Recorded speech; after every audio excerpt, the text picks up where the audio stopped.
ప్రేమగల ప్రియమైన పరిశుద్ధుడమైన సజీవమైన నిజమైన నిత్య జీవము కలిగిన సత్యదేవుడవైన ఆకాశమందున్న అంతటా అన్ని సమయాల్లో ఉన్న మా పరలోకపు తండ్రి యేసుక్రీస్తు ప్రభు నామను బట్టి హృదయపూర్వకమైన కృతజ్ఞతాస్తుతి ఆరాధన చెల్లిస్తూ మీ పాదముల చెంతకు వస్తున్నాం. మా తండ్రి, చదువుకునే లేఖన భావం ద్వారా మాతో మాట్లాడాలి. ఆరాధన ఆత్మతో మమ్మల్ని నింపండి. ఆత్మతో సత్యంతో ఆరాధించడానికి కృపనిమ్ము. సమయోచిత సాయాన్ని మీరు నాకును అనుగ్రహించి మీరు మయం పొందమని యేసునామమున స్తుతించి ప్రార్థించి వేస్తున్నాం తండ్రి. మొదటి దిన వృత్తాంతములు 16వ అధ్యాయము 21 నుంచి 29 వరకు. నేను అభిషేకించిన వారిని ముట్టవలదనియు నా ప్రవక్తలకు కీడు చేయవద్దనియు సెలవిచ్చి ఆయన ఎవరినైనాను వారికి హింస చేయనీయలేదు. వారి నిమిత్తము రాజులను గద్దించెను. సర్వభూజనులారా యెహోవాను సన్నుతించుడి. అనుదినము ఆయన రక్షణ సువార్త రక్షణను ప్రకటించుడి. అన్యజనులలో ఆయన మహిమను ప్రచురించుడి. సమస్త జనములలో ఆయన ఆశ్చర్య కార్యములను ప్రచురించుడి. యెహోవా మహాఘనత వహించినవాడు. ఆయన బహుగా స్తుతి నొంద తగినవాడు. సమస్త దేవతల కంటే ఆయన పూజ్యుడు. జనముల దేవతలన్నీయు వట్టి విగ్రహములే. యెహోవా ఆకాశ వైశాల్యమును సృజించినవాడు. ఘనత ప్రభావములు ఆయన సన్నిధిని ఉన్నవి. బలము సంతోషమును ఆయన యొద్ద ఉన్నవి. జనముల కుటుంబములారా యెహోవాకు చెల్లించుడి. మహిమ బలమును యెహోవాకు చెల్లించుడి. యెహోవా నామమునకు తగిన మహిమ ఆయనకు చెల్లించుడు. నైవేద్యములు చేతపుచ్చుకొని ఆయన సన్నిధిని చేరుడి. పరిశుద్ధాలంకారములకు ఆభరణములను ధరించుకొని ఆయన ఎదుట సాగిలపడుడి. ఆయన ఎదుట ఏం చేయాల? సాగిలపడుడి. నేను అభిషేకించిన వారిని ముట్టవలదనియు నా ప్రవక్తలకు కీడు చేయవద్దని సెలవిచ్చి ఆయన ఎవరినైనాను వారికి హింస చేయనీయలేదు. వారి నిమిత్తము రాజులను గద్దించను. వారి నిమిత్తము రాజులను గద్దించను. తన ప్రవక్తలను, పరిశుద్ధులను, భక్తులను ఎవరైతే మరి కీడు చేయడానికి తలపెట్టి మాటల ద్వారా కానీ క్రియల ద్వారా కానీ ఏ రకంగా వారిని అడ్డుకున్నట్లయితే వారి పక్షముగా దేవుడు ఏం చేస్తున్నాడు? వారి పక్షముగా దేవుడు వారి నిమిత్తము రాజులను గద్దించను. అవునా? వారు ఇదంతా కూడా కీర్తనలు 96వ అధ్యాయము మనం స్పష్టంగా చూస్తాం. మొదటి చివరి వచ్చి చూసినట్లయితే యెహోవా మీద కొత్త కీర్తన పాడు, సర్వజనులారా యెహోవా మీద పాడుడి. యెహోవా మీద పాడుడి. ఆయన నామమును స్తుతించుడి. అనుదినము ఆయన రక్షణ సువార్తను ప్రకటించుడి. అన్ని చెప్పుగానే అది చెప్పకు అంటాం. ఏం చెప్పకు? అనుదినం ఆయన రక్షణ సువార్తను ప్రకటించుడని చెప్పవద్దు. ఏమంటున్నా? అన్ని చెప్పండి కానీ ఆ పని చేయొద్దు. ఏమంట దేవుడు ఏదైతే చెయ్యాలని చెప్తుంటాడో అది మనం చేయం, ఏదైతే చేయకూడదని చెప్తామో అది చేస్తాం. ఏదైతే ప్రవక్తలను కీడు చేయడానికి తలపెట్టిన వారు, దైవసేనులను పరిశుద్ధులను కీడు చేయడానికి తలపెట్టిన వారు, వారు మాటల్లో కానీ క్రియల్లో కానీ ఏ రకంగా కూడా వారికి విరుద్ధంగా ప్రవర్తిస్తే దేవుడు వారి పక్షమై నిలబడి ఏం చేస్తాడు? వారిని చేయవలసిన శిక్ష వారి పక్షంగా చేస్తుంటాడు. అప్పటి మట్టుకు వారు ఓర్చుకోవచ్చు. చూడండి, ప్రవక్త అయిన యెషయా ప్రభు కొరకు ఏం చేయబడ్డాడు చెప్పండి. అది ఒక కర్రను కోసినట్టుగా పైనుంచి కింది వరకు రంపంతో కోసినారు. ఎక్కడి వరకు? పైనుంచి కింది వరకు రంపముతో కోసినారు. ప్రభు కొరకు వాటిని సహించాడు. అవునా? ఓర్చుకున్నాడు. మన రూపం ఎలా ఉంది? మన ఆత్మీయత ఎట్లుంది? మన విశ్వాసం, దేవుని పిల్లలం. అవునా? దేవుని పిల్లలం, పరిశుద్ధులము అనుకున్న మనము, మన స్వభావం ఎలాగుంది? క్రీస్తు రూపం మనలోకి వచ్చిందా? అదే పేతురు, ఆయనను కూడా ఏం చేసినారు? శిక్షించారు. ఆయన ప్రభులాగా సిలువ వేస్తామంటే నాకు అట్లొద్దు, నా తల కిందులు వేసి పైన వేయమని సిలువ వేయబడ్డాడు. అవునా? శిష్యులందరూ కూడా, మరి తోమా ఇండియాకు వచ్చి ఎట్లు చంపబడ్డాడు, ఎన్ని సహించాడు, ప్రభు కొరకు ఎంత ఓర్చుకున్నాడు. ఈ దినాల్లో ఏ రూపంలో మనం వింటున్నాము, కానీ ఆ రూపం ఆవగిందంతా కూడా మనకు రావడం లేదు. ఆవగిందంతా కూడా రావడం లేదు. యెహోవా మీద పాడుడి, ఆయన నామము స్తుతించుడి. యెహోవా మీద పాడుడి అంటే పాటలు అయినాక వస్తాం. ఎప్పుడు వస్తాం? పాటలు అయిపోయినాక వస్తాం.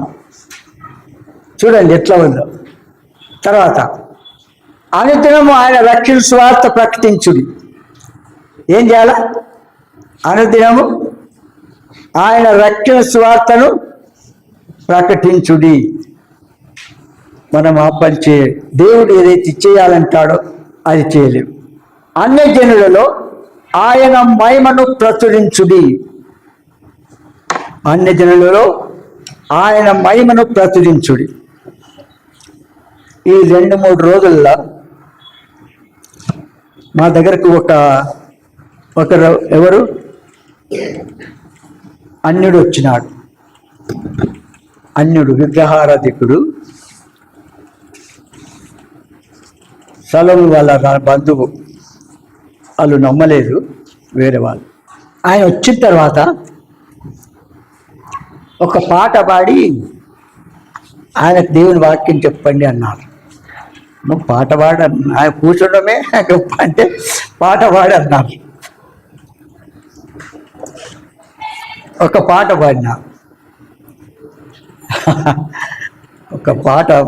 పాడినా, ఏ పాట? బిజీ బిజీ ఏమి బిజీ, బిజీ బిజీ ఏమి బిజీ ఆయన పాట పాడుతుంటే, ఆయన టీచర్ కానీ టీచర్లా కనబడతలేడు. ఆయన బిఎడ్ చేసిందంట, వ్యవసాయదారునిలా కనబడుతున్నాడు. అవునా? అయితే నువ్వు టీచరు కదా అనుకుని అప్పుడు మంచిగా ఇద్దరు క్లియర్గా ఆయనతో మాట్లాడారు. ఏమంటా చూడు, ఈ క్రైస్తవులందరూ కూడా యేసు దేవుని నమ్ముకో నమ్ముకో నమ్ముకో అంటారు. అవునా? నీవంటావు నేను ఒక దేవుని నమ్ముకున్నా కదా, మళ్ళీ యేసు దేవుని నమ్ముకో అంటారు ఎందుకు అని నీవంటావు. అవునా? అయితే యేసు దేవుని ఎందుకు నమ్ముకోవాలా అని కొన్ని విషయాలు ఆయనకు చెప్పుకుంటూ, కామ క్రోధ లోభ మోహ మద మత్సరములో ఉన్నవాడు దేవుడు కాడు. అవునా? అర్థమైందా?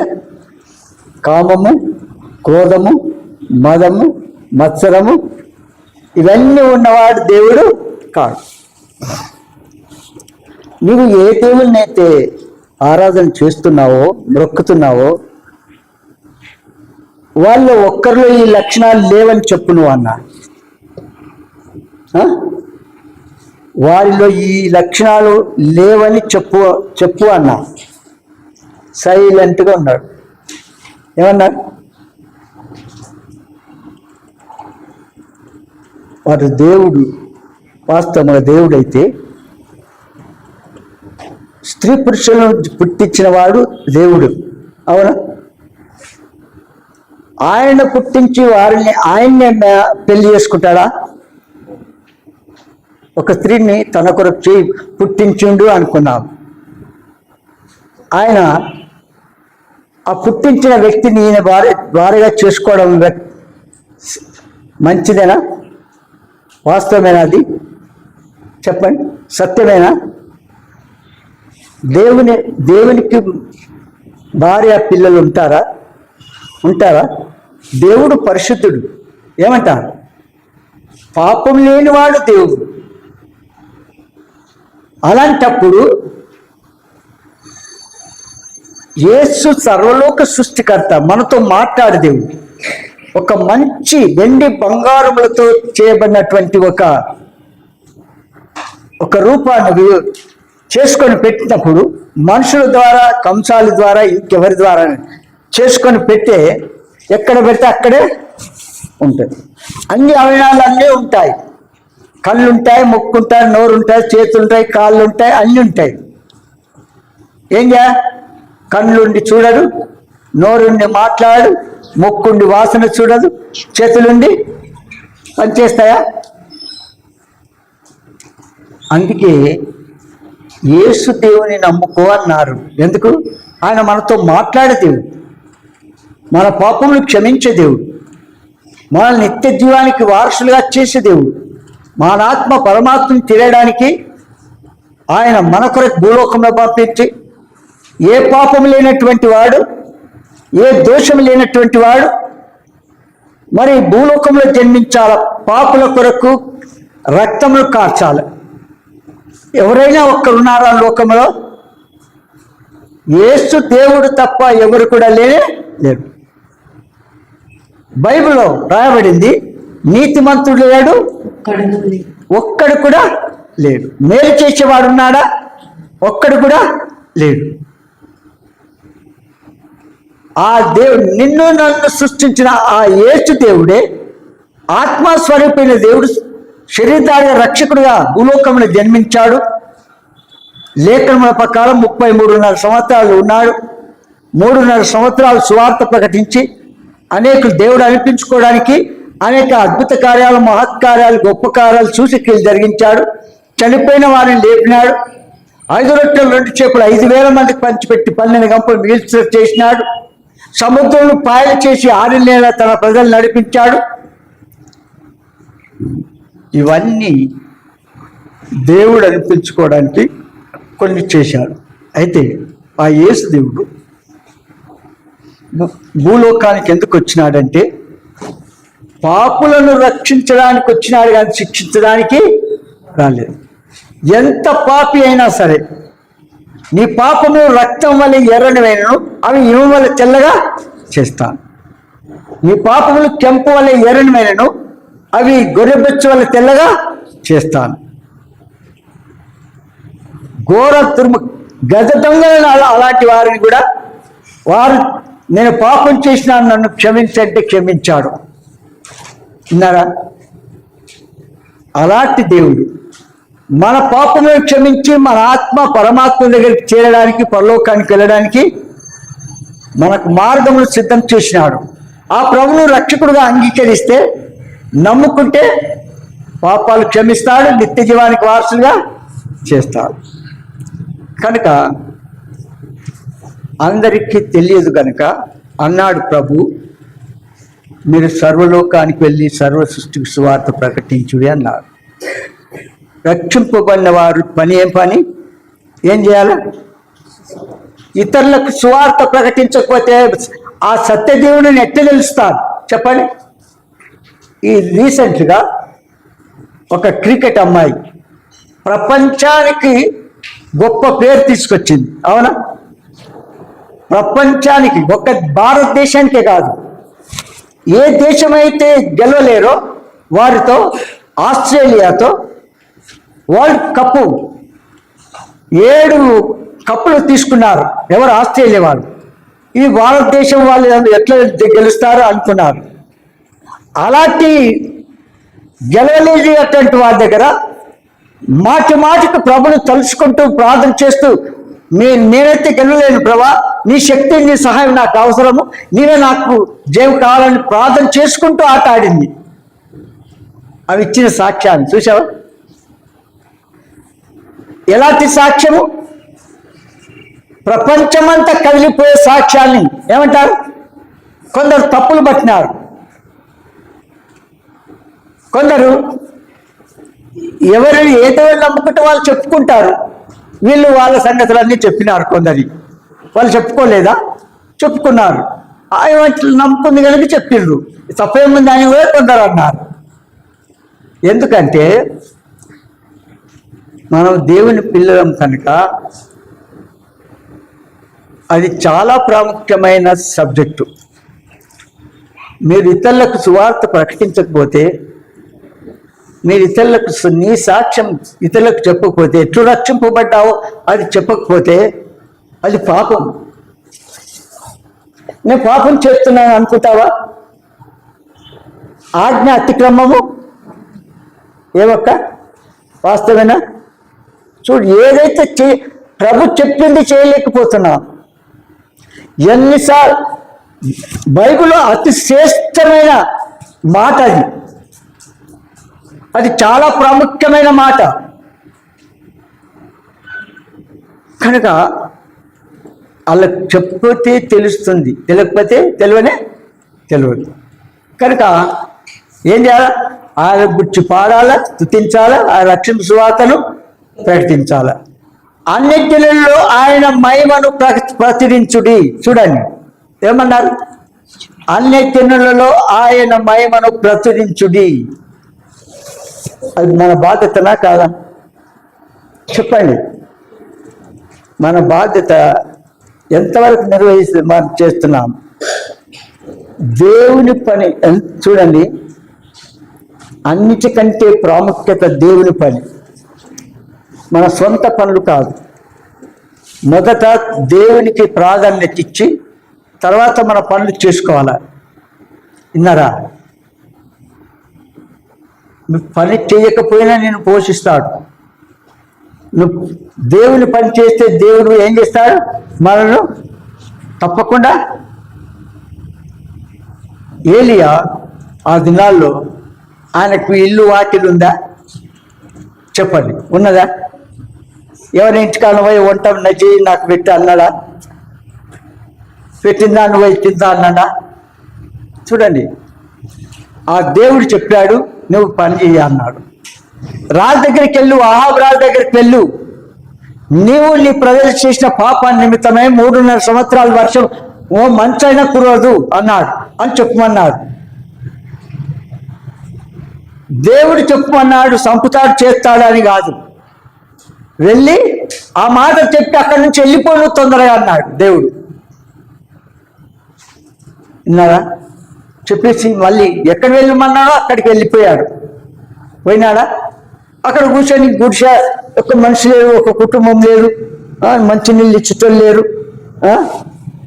నాకు టిఫిన్ పెట్టేటోళ్ళు లేరు, ఎవరు లేరు. ఆడ వాడి దగ్గర కూర్చుంటే ఏమొస్తుంది? ఎండ వస్తే ఎండకు తడవాలి, వర్షం వస్తే వర్షం తడవాలి. చలి వస్తే చలికి చదవాలి, అంతేనా? అయితే ఆయన ఏం చేసినాడు చెప్పాలి? దేవుని మాటకు విధేయత చూపించాడు. వెళ్ళాడు, చేశాడు, విన్నారా? మనం ఏదైతే చేయలేకపోతున్నామో దాన్ని ఈజీగా తీసుకుంటున్నాం, సులువుగా తీసుకుంటున్నాం దాన్ని. ఎందుకంటే మన అక్కర తీరుస్తున్నాడు కనుక ఆ పని చేయడం లేదు. ప్రతిదినం మన అక్కర తీరుస్తున్నాడు కనుక దేవుని మాట లక్ష్యం చేయడము లేదు. ఇక్కడ పిలిస్తే ఇక్కడ పోతారు, ఇక్కడ పిలిస్తే ఇక్కడ పోతారా అంటారు, అనడా? అట్లా అన్నప్పుడు దేవునికి ఎంత ప్రాధాన్యత ఇస్తున్నాం మనం? ఎంత మరి ఆయన పని కొరకు మనము సాహసించి కూనుకుంటున్నాం చెప్పండి. కనుక సమస్త జనములలో ఆయన ఆశ్చర్య కార్యములను ప్రచురించుడి. ఈ మధ్యలో ఎబ్రోన్ నుంచి ఒక టీం చాలా దూరం ఉన్న ఒక గ్రామానికి వెళ్ళినారు. భూపాల్, ఎండోర్ ఆ ప్రాంతానికి వెళ్ళినారు. వెళ్ళితే అక్కడ సేవకులు ఎవరైనా ఉన్నారేమో అనుకున్నారు. అక్కడ ఎవరు కూడా లేరు. వీళ్ళు కొద్ది ఏదో ఒక పూట 2 పూటలకు కావాల్సిన సరుకులు తీసుకుపోయినారు. సువార్త చెప్పిన తర్వాత వారికి ఒక వండి పెట్టేటోళ్ళు ఒక్కరు కూడా లేరు. ఎట్లుంటుంది చెప్పండి? వారి పరిస్థితి ఎట్లుంటుంది అంటున్నా. కనుక ప్రభు అనుమతించిన వాటన్నిటికీ అంగీకరించాలి, థ్యాంక్స్ చెప్పాలి. ఎందుకు చెప్తున్నానంటే, ఒక దైవజనుడు నాకు సువార్త అందించిన వ్యక్తి, ఆ దైవజనుడు ఒక దగ్గర సువార్తకి వెళ్ళినారు. టీం వెళ్ళిపోయిన తర్వాత సువార్త అంతా చేసినారు. ఒక విశ్వాసి వంట కర్రల పొయ్యి, ఆనాడు గ్యాస్ ఇవన్నీ ఉండేసి కావు, ఆ కర్రల పొయ్యి మీద కర్రలు పెట్టేసి వంటలు చేస్తూ ఉన్నది. చెమటలంతా కారుతున్నది, ఎండాకాలం చెమటలు కారుతుంటే కూర రొట్టె అన్నం ఏం చేసిందో చేసింది. కూర చేస్తూ ఉంటే గోంగూరన ఏదో చేసినట్టున్నది. చేస్తుంటే ఆమె చెమటలు కారుతూ ఉంది, ముక్కుల నుంచి నష్టం కారుతుంది. అట్లా తెలుసుకుంటా అట్లా కలుపుకుంటా అది అందులో పడ్డది. ఎలా కూరలో ఆయన చూస్తున్నాడు. సేవకుడు చూస్తే ఆయన ముందు పడ్డది. వంట అయిపోయిన తర్వాత తినమని అందరికీ ఈయన చూసిండు, తక్కిన వారు చూడలేదు. ఆ దైవజనుడు ఏడ్చి ప్రార్థన చేసినాడు, ప్రభా నేను ఏ విధంగా ఎట్లు తీసుకోవాలా ఇది పరిస్థితి అని కన్నీటితో ప్రార్థన చేసినాడు. విన్నారా? సేవకులకు చాలా సుఖం అనుకుంటారు, చాలా సుఖం ఈ దినాల్లో వాళ్ళకి. అంటే అన్నీ ఉన్నాయి, ఆయన ఆశించిన రూపంలో ఉండి పరిచయం చేస్తే ఇవన్నీ కూడా మనం ఏం చేయాలా? అనుమతించాల, అవి అంగీకరించాల.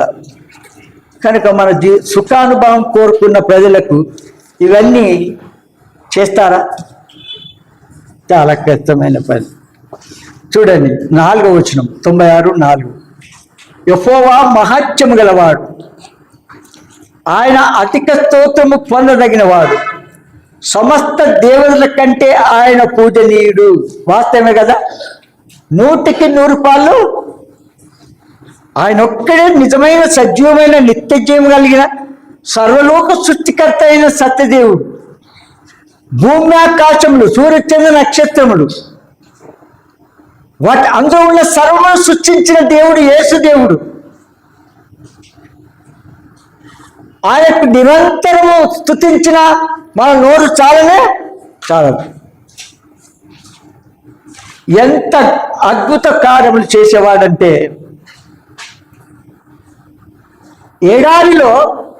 ఎడారిలో మంచి ఎండలలో ఇశ్రాయేలు దాహానికి నీళ్ళు లేవన్నారు. నడుస్తూ ఉంటే దాహం అవుతుంది. పిల్లలు, చిన్నలు, పెద్దలు అందరు ఉన్నారు. టీం అంతా నడుస్తుంది. మాకు నీళ్ళు లేవు, ఇక్కడ సంపడానికి తెచ్చినామని ఆ నాయకుని మీద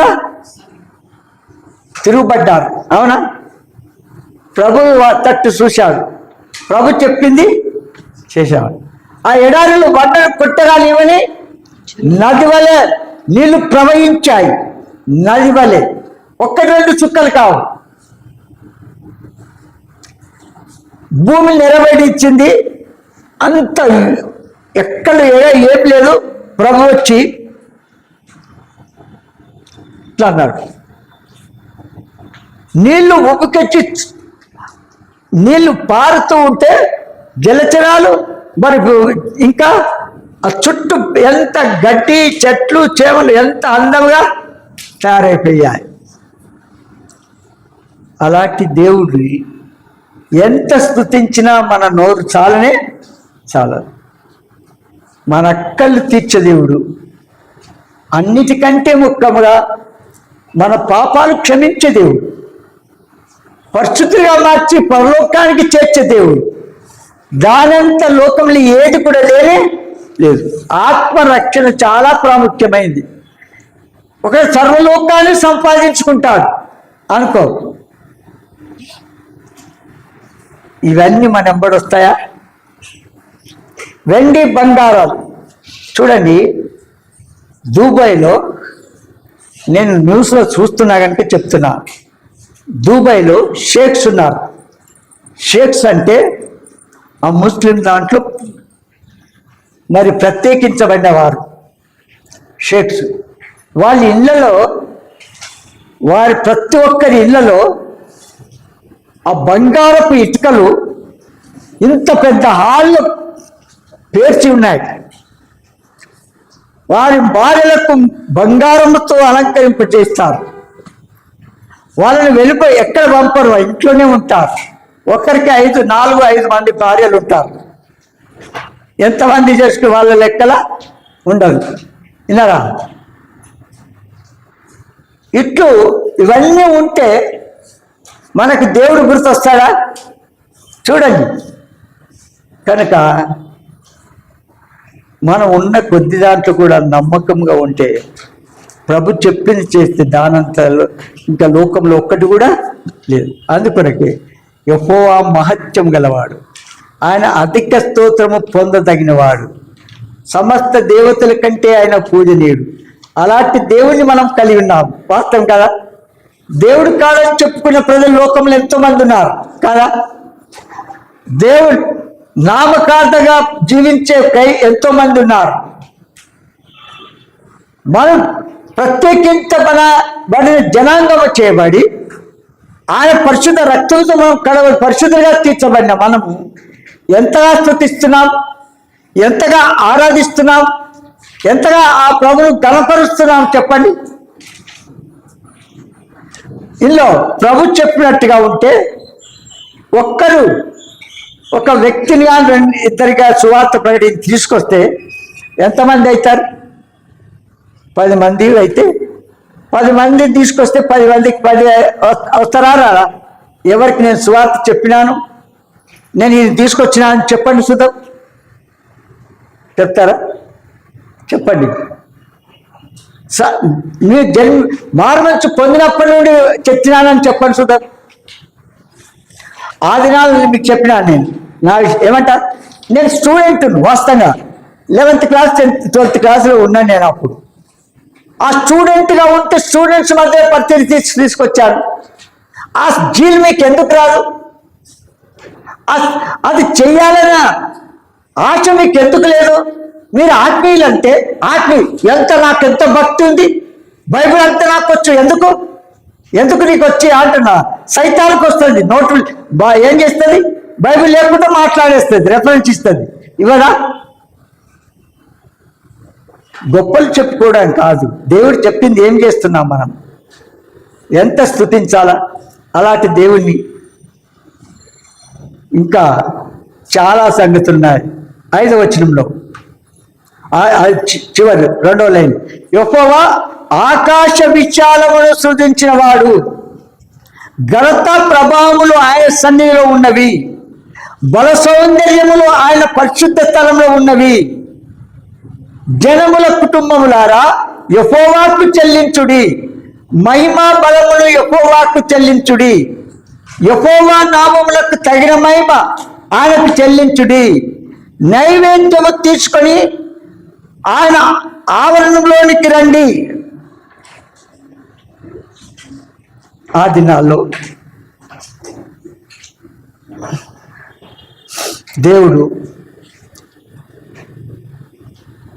లోకంలో జన్మించిన తర్వాత జ్ఞానులు వారికి దేవుడు వారితో మాట్లాడితే వారు ఏం చేసినా సిద్ధపడి ఆ శిశువు అయిన ప్రభువును ఆరాధించడానికి చాలా దూరం ప్రయాణం చేసి వెళ్ళారు. కాలినడకన వెళ్ళి అన్ని దినాలకు కావలసిన రేషను, అన్ని దినాలకు కావలసిన అన్నీ కూడా మోసుకుంటూ వెళ్ళిపోయారు. చివరికి ప్రభువును కనుగొని ఏం చేసినారు? ఆ ప్రభు వాళ్ళకి ఎవరు నేర్పారు ఆయనకు అర్పణను అర్పించాలని? ఎవరు నేర్పారు చెప్పండి? మనకు అర్పించాలంటే మనం చెల్లని పైసలు వేస్తాం. ఏం చేస్తాం? చెల్లని పైసలు వేస్తాం, చినిపోని వేస్తాం. ఒకటి చూపిస్తున్నాం మీకు. ఈ నోటు ఎప్పుడో బ్యాన్ చేసేసాం. ఇది 500 రూపాయల నోటు. విన్నారా? ఇది కాక నేను బ్యాంకులో నా అకౌంట్లో వేయండి అని చెప్పి పోయాను అనుకో, ఎన్ని దగ్గర పట్టుకుంటారు నన్ను. ఎన్ని ఉన్నాయి ఈ నోట్స్? ఎందుకంటే నేను అనుభవించాను ఇది. నేను ఇది ఎంత అనుభవించినా అనుకుంటున్నారు? ఎక్కడికి వెళ్ళి వచ్చినాయని పట్టుకున్నారు. కొందరికి మేలు చేయడానికి నాకు ఇస్తే సరే నా దగ్గర అమౌంట్ లేదు కదా వేసుకుందాం అనుకొని వేసుకున్నాను అకౌంట్లో. ఇవి ఎక్కడికి వెళ్ళి వచ్చినాయని గవర్నమెంట్ పట్టుకుంది నన్ను. ముక్కు తిప్పలు పట్టి అది ఇంకా క్లియర్ అయిందో లేదో తెలియదు. ఇలాంటి నోట్స్ వేస్తారు, చింపి పారేయచ్చు కదా. దేవునికి ఇచ్చేది ఏంటి? ఏమి ఇచ్చేది వాళ్ళు? జ్ఞానులు వారికి ఎవరైనా చెప్పిరా? ఆ విలువైన అమూల్యమైన దేవునికి ఇష్టమైనవి అర్పిస్తున్నారు. ఆయన బాలుడు కాబట్టి ఆయన తీసుకుంటాడా? ఆయన అక్కడనా అనుకున్నారా వాళ్ళు? ఈయనకేం తక్కువ ఉంది అనుకున్నారా? చెప్పండి, ఎందుకు తీసుకుపోయిస్తున్నారు? మీకు ఏమైనా తెలుసా? ఇంకా ఎందుకు ఇవ్వాలి దేవుడికి? ఆయనకేం తక్కువ చెప్పండి? వెండి బంగారాలు అన్నీ ఆయన దగ్గర ఉన్నాయి కదా, దాచిపెట్టుకుంటే అయిపోతుందిగా. ఆయనకేమి ఇవ్వద్దు, ఎందుకు ఇస్తారు? యెహోవా నామములకు తగిన మహిమ ఆయనకు చెల్లించుడి. నైవేద్యము తీసుకొని ఆయన ఆవరణలోకి రండి. అవునా? ఏం తీసుకొని పోయినారు వీళ్ళు? చూడండి, ఎన్ని వేల కిలోమీటర్లు వెళ్ళిపోయారు, ఎన్ని సంవత్సరాలు పట్టింది. అది మనం ఈజీగా వర్ణిస్తూ చెప్తున్నాం, కానీ విన్నారా?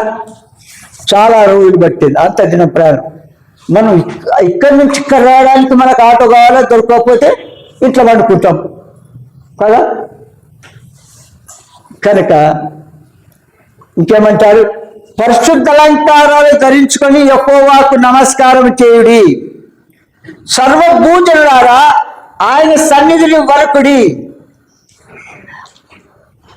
సర్వభూజనులారా ఆయన సన్నిధిని వణుకుడి. అయ్యో ప్రభా, మేము వణికిస్తావు కావాలంటే నిన్ను. విన్నావా? మేము వణికిస్తావు, నువ్వు మేము వణుకుతావు. మాకేం తక్కువ? ఏమక్క?